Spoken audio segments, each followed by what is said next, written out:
Welcome to the orientation for applicants for the 2022 Stepping Up Technology Implementation Grant Competition funded by the Office of Special Education Programs and the Office of Special Education and Rehabilitative Services at the U.S. Department of Education.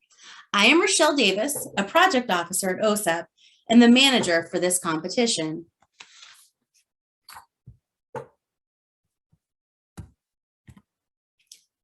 I would like to go over some caveats before diving into this webinar. First, the intent of this presentation is to provide guidance only, and the information contained in this webinar provides a general summary of the information contained in the notice inviting applications and the application package. Therefore, it's imperative that all prospective applicants read the entire notice, application package, and any additional relevant information. In addition, applicants are encouraged to listen to a more general webinar entitled Applying for the Office of Special Education Programs Discretionary Grants for an orientation to the overall process. The webinar can be found at osepideasthatwork.org, the same location that houses the link to this recording. Today, I will cover the following areas. First, purpose of the OSEP Technology Program. Next, key terms, then absolute priority and purpose, application requirements, additional pertinent information, general requirements, and lastly, selection criteria. The purpose of the OSEP Technology Program is to improve results for children with disabilities by 1, promoting the development, demonstration, and use of technology. 2, supporting educational activities designed to be of educational value in the classroom.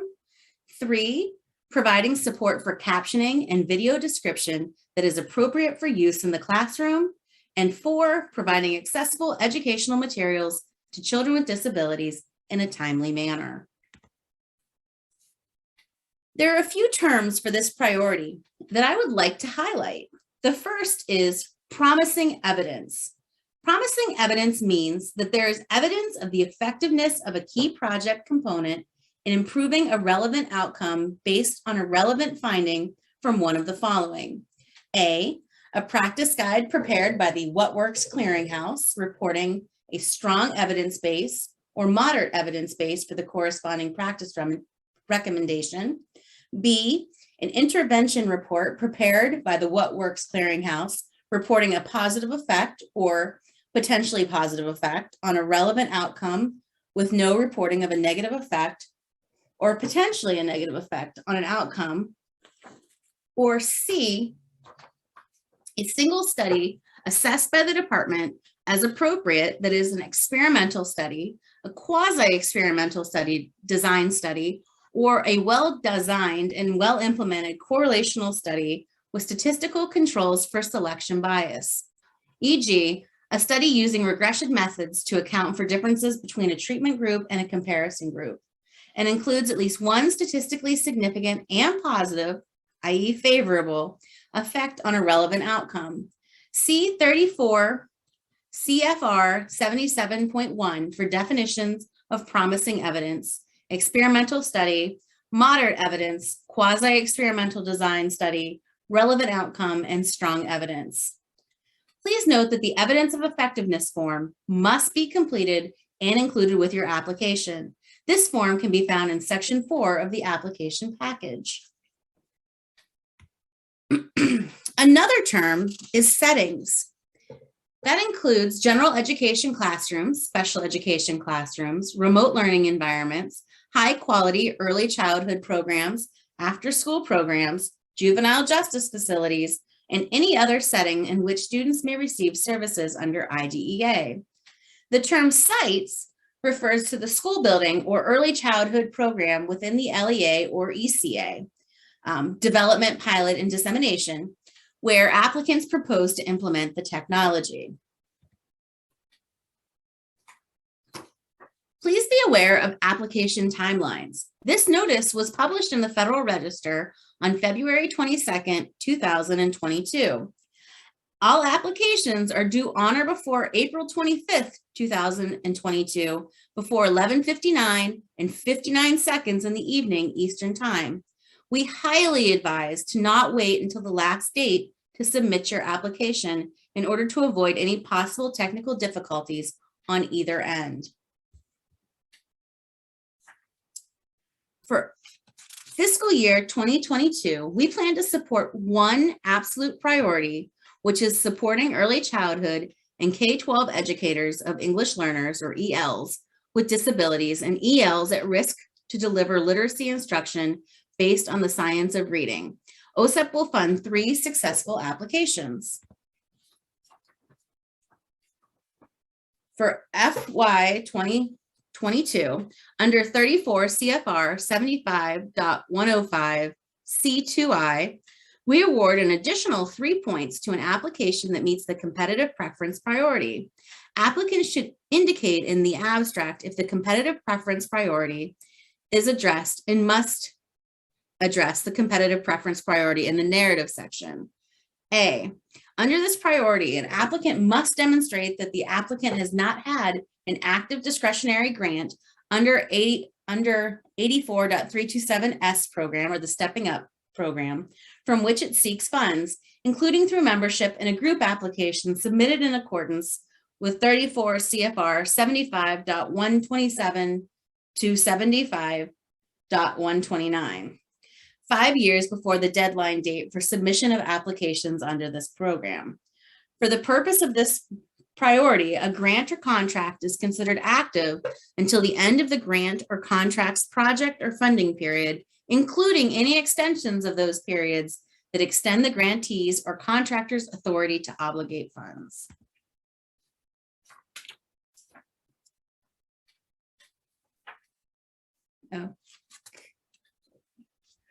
For this priority, applicants must build partnerships with early childhood programs, or LEAs, at least one of which is in a rural site, to support educators in the understanding, use, and delivery of a technology-based tool or approach to deliver reading instruction for ELs with and at risk for disabilities in PK through 12 instructional settings, including classrooms and remote learning environments. Must also increase the capacity of educators and families to effectively use and deliver a technology-based tool or approach that supports pre-K through 12 instructional settings, including classrooms and remote learning environments for instruction and professional growth. Please note that for the purpose of this priority, educators includes teachers, early childhood providers, administrators, paraprofessionals, and speech language pathologists. They must also develop an implementation package of products and resources that will help teacher in-service trainings to use the technology, and also finally evaluate whether the in-service training conducted using the technology meets the projects and target outcomes. In addition to these programmatic requirements to be considered for funding under this priority, applicants must meet the following application and administrative requirements under Significance. First, identify a fully developed technology-based tool or approach that is based on at least promising evidence. Please note that through the rest of this presentation, I will refer to technology-based tool or approach simply as technology. Next, identify how the technology-based tool or approach will improve educators' pedagogy and their capacity to deliver reading instruction or services for ELs with and at risk for disabilities in pre-K through 12 instructional settings, including classrooms and remote learning environments.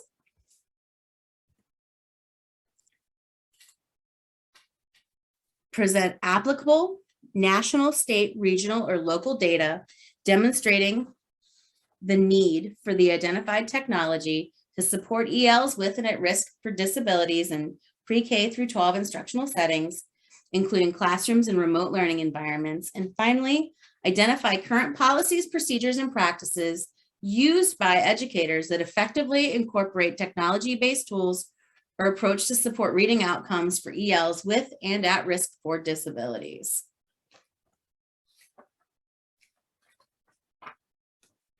Next, identify systemic barriers, gaps, or challenges, including challenges using the identified technology-based tools or approach, and describe the potential impact of the identified technology on educators, families, and children with disabilities.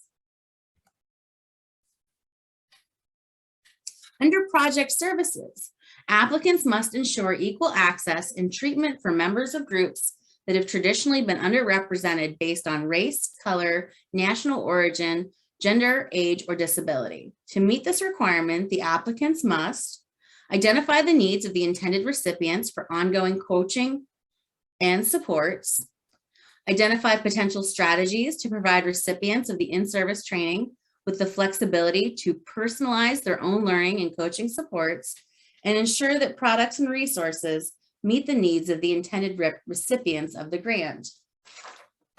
They must also provide measurable intended project outcomes and be based on current research, which entails describing how the proposed project will align with current research practices related to the benefits, services, or opportunities that are available using the technology-based tool or approach, describing how the proposed project will incorporate current and sound research and practices to guide the development and delivery of its products and resources, including accessibility and usability, and documenting that the technology tool has been used by the project is fully developed, has been tested and shown to have promising evidence, and addresses at a minimum the following principles of universal design for learning, specifically multiple means of presentation, expression, and engagement. Must also develop new products and resources that are of high quality and sufficient intensity and duration to achieve the intended outcomes of the proposed projects. To address this requirement, the applicant must provide a plan for recruiting and selecting a wide range of settings where children with disabilities are served, which must include 3 development and 4 pilot sites. At a minimum,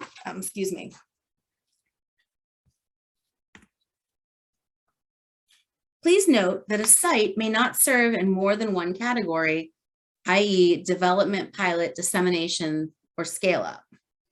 A minimum of 2 of the 7 development and pilot sites must include rural sites, and a minimum of 4 of the 10 dissemination or scale up sites must include rural sites.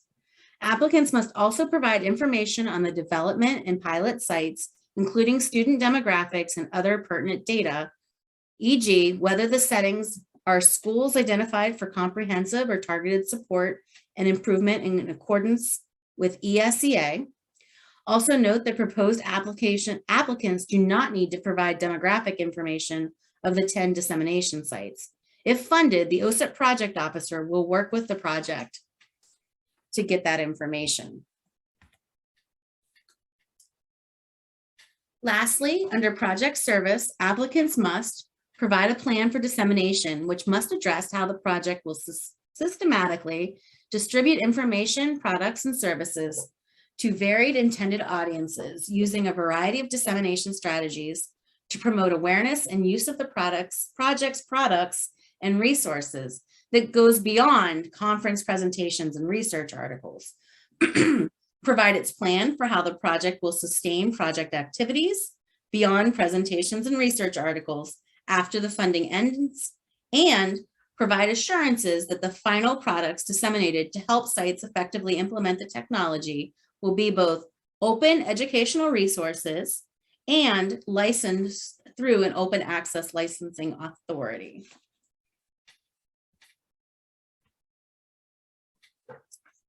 Under quality of project evaluation, applicants must provide a logic model or conceptual framework that depicts at a minimum the goals, activities, project evaluation, methods, performance measures, outputs, and outcomes of the proposed project. Provide a plan to implement the activities described in this priority, and provide a plan linked to the proposed project's logic model or conceptual framework for a formative evaluation of the proposed project's activities. The plan must describe how the formative evaluation will use clear performance objectives to ensure continuous improvement in the operation of the proposed project, including objective measures of progress in implementing the project and ensuring the quality of products and resources.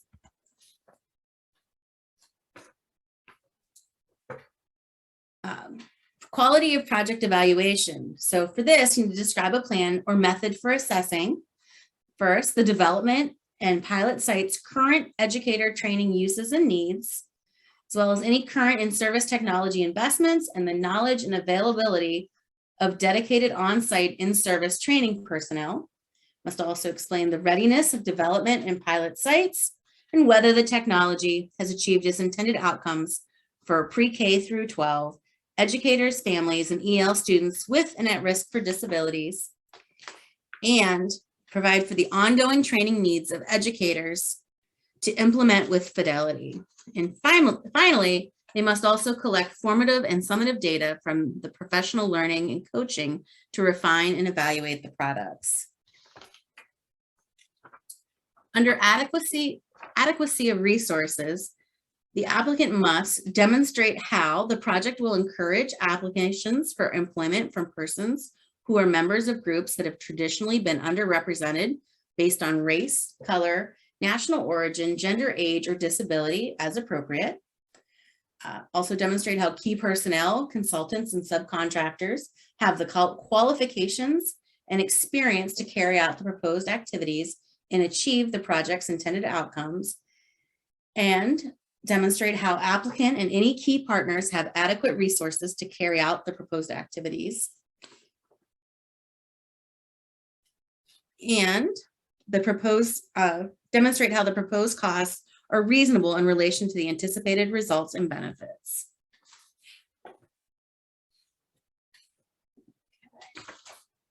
Under quality of management plan, the proposed management plan will ensure that the project's intended outcomes will be achieved on time and within budget.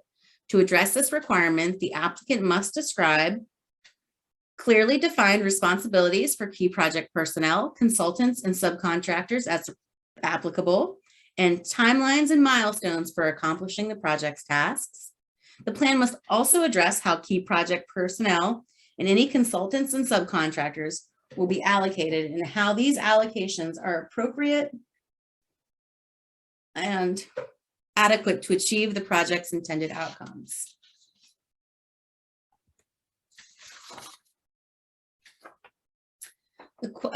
Further, the proposed project will benefit from a diversity of perspectives, including those of families, educators, researchers, and policymakers, among others, in its development and operation. Applicant must also include personnel loading charts and timelines as applicable to illustrate the management plan described in the narrative. And in the budget, attendance at the following: a 1.5 day kickoff meeting in Washington, D.C., or virtually after receipt of the award, a 2.5 day project directors conference in Washington, D.C., or a virtual conference during each year of the project period.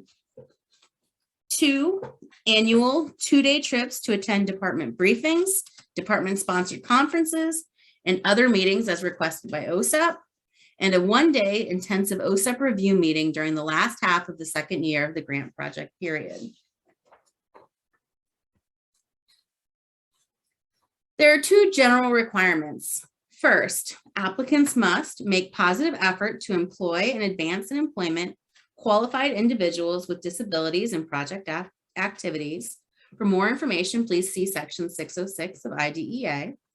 They must also involve individuals with disabilities or parents of individuals with disabilities ages birth through 26 in the planning, implementing, and evaluating of the project. Again, please see section 682 A1A of IDEA.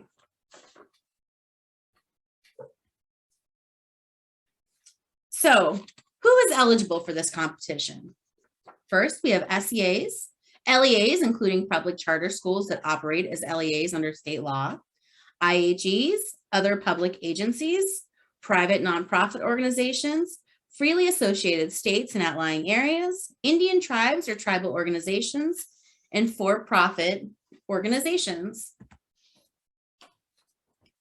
For the award information, the estimated range of awards for this project will be between $450,000 to $500,000 per year. The maximum award will not exceed $2,500,000 for the 60-month project period. OSEP estimates to fund 3 successful applicants with the project period up to 48 months. And applicants must provide a budget for all 5 years, which would be 60 months. Please note the formatting and page limit recommendations. For this application, a page is 8.5 by 11 on one side only with 1-inch margins. Double space all text in the application narrative, including titles, headings, footnotes, quotations, reference citations, and captions, as well as all text in charts, tables, figures, graphs, and screenshots. Use a font that is 12 points or larger. Times New Roman, Courier, Courier New, or Arial are recommended. We also recommend that you limit the application narrative to no more than 50 pages.